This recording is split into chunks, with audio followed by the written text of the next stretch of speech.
Right now, I'm going to answer your question about how do you charge for commercial properties and storefronts? Well, first, let's start with being clear that those two things are definitely separate categories, or at least different pricing structures, primarily because storefronts you're typically cleaning on a weekly, bi-weekly, or at least monthly basis. And so that recurring fee that you're getting makes it so that the price per pane is going to be lower. They're just going to be giving you more money over the long haul. The work is going to be faster, smoother, easier, and more consistent. And you're going to basically pay for that consistency with a little bit lower price. Commercial work, on the other hand, can be an office building, a school, hospitals, things of that nature. Buildings that are going to be cleaned not more than every quarter, maybe every 6 months to once a year is kind of the norm for what you would consider commercial cleaning. Now, I would say for pricing, let's start with commercial because the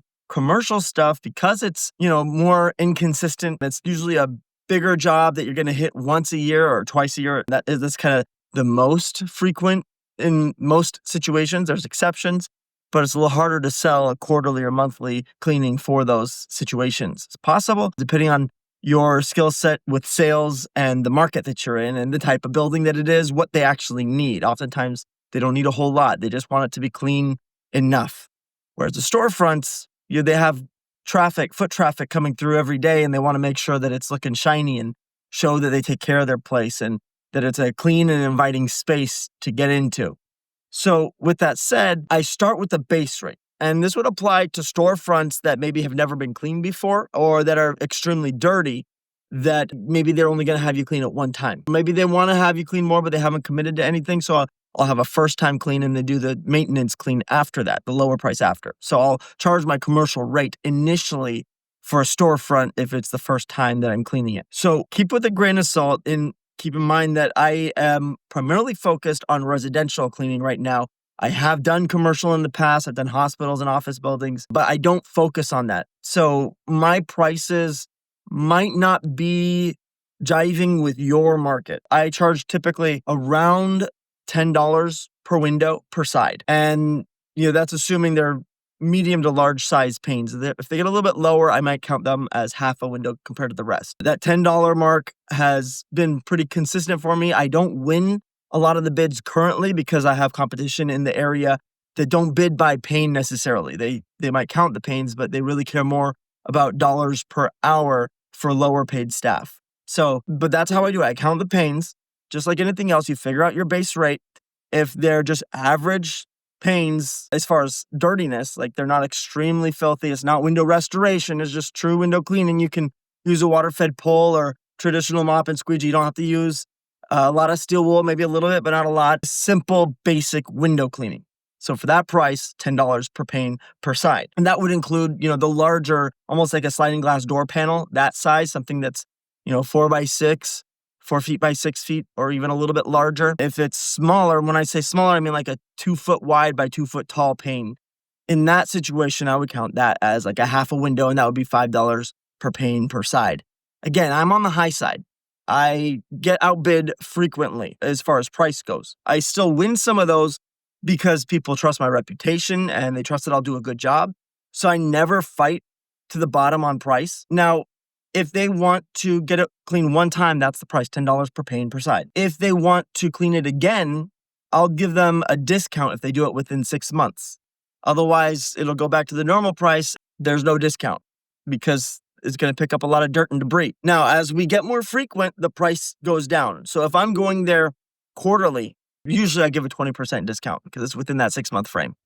If it's between 6 and 12 months, it's maybe like around the 8 month or 9 month mark. Maybe they were just slow to respond to it. Like, oh, hey, I still want to get in. Can you still give me a discount? Well, in that situation, I might say, okay, sure, I could give you 10% off because it's still going to be clean enough for me to go quickly. Within a year, the dirt and debris doesn't settle on there too bad, usually, as long as there's not a lot of pollen or bugs around or hard water building up. And with those, by the way, I just upcharge per pane that needs it, usually double. So $20 if there needs to be hard water stain or some heavier oxidation that's built up. And I include the frames and everything with that. So keep that in mind. Now, as it becomes more frequent, I bring the price down. And so when it becomes something that's like storefronts, it's usually a bit lower to actually win the jobs. Full transparency, I don't clean any storefronts right now. And that's more just the model that I wanted to go with. I don't like having to be at a place every single week, at least up to this point. When I have a few more employees, for the stability's sake, I'll go in that direction. That's something I'll do once I hire a salesperson. I'll have him focus on that. He'll be able to focus at least 1 to 2 days a week on just building up routes and getting more commercial stuff. So with that said, my first time price might be as high as $10 per window per site. And that's if it's really dirty. But typically they're well maintained, or at least moderately maintained, because the landlords oftentimes require them to keep things at a certain level of cleanliness. Now that varies from place to place.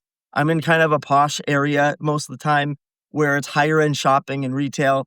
I'm not in a place where it's kind of, you don't see homeless people in these areas. If there's a lot of homeless people and things are really dirty, you got cardboard boxes strewn around, you've got tagging everywhere, you're not going to get a lot of window cleaning very easily there. Not saying it's impossible, but some people could sell a snowball to somebody in Alaska. If that's you, then go for it. But in general, the national average is, I believe, a little bit south of $4 per pane per side. It used to be like $2.50 per pane per side. And that would just be all average panes on a storefront. You just count them up. It doesn't matter how big or small. You just take the rule of averages. Now, some people will get more nuanced with it. They'll be like, oh, it's $2 for a small one, $3 for a medium, $4 or $5 for a large one per pane per side. Now, because they're going to do it more frequently, it is a good practice to get a contract. If you have contracts in place, then it's a lot easier to keep it going, and it makes your business more valuable if you ever want to sell even just that customer list of the commercial storefronts. So going forward, when I do add on the storefronts to my current book of business, I will have some type of contract in place. So the more they do, the more frequency anyways, the lower the price. Well, my floor would probably be $5 per pane per side if it's like a monthly recurring price. Now, if you're doing it every week, maybe $3 or $4 per pane per side would be manageable for you. And the main thing there is route density and how close they are, proximity. If you've got the initiative to really build a route, then you have a little more wiggle room with the price. So remember, I'm not doing the route work, so it might not be the best data point for this, because you want to establish a lot of jobs in one area. And so if you have to bring down the price a little bit to win a few people, a lot of times it is a race to the bottom with price in those situations. And then it's like, can you lower your prices and stay in business? Well, you really got to figure out how much it costs for you to keep somebody employed to do those things per hour. And then from that, how much margin do you need in order to keep growing your business and keep that person busy and keep that customer happy? So if you can afford, if you're in an area where you're able to get somebody who's good quality worker for $15 an hour, well, then you might be able to charge a little bit lower than somebody who in my area, somebody's going to have a living wage. They need to make closer to $25 per hour. Otherwise, they can't afford rent, right? So it's like, if I'm paying somebody $25 an hour, you're paying somebody $15 an hour, well, I need to charge a lot more just to break even than you do. I probably need to charge double you. And keep in mind, I'm in a very busy metroplex. It's a very competitive market. A lot of people will work for a lot cheaper. I've got Fish Window Cleaning out here. They have a lot of reach. There's a couple other big franchises. Pink's Window Cleaning is now in the area. And so the different business models go with different pricing. So the alternative to per pane is just look at how long it'll take you, eyeball it, it'll be about 2 hours. So I want to get it $100 per man hour. And so 2 man hours, that's going to be $200.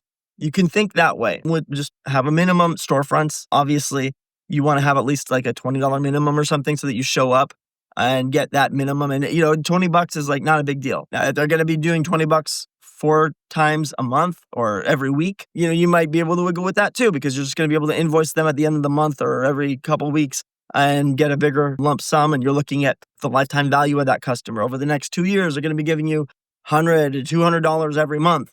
And so that becomes more valuable. So I hope that helps you. If you've got any more questions, feel free to comment below. Other people sometimes will jump in. And if you've got questions, I'll answer them best that I can. But otherwise, thank you guys for watching, and I'll see you in the next video.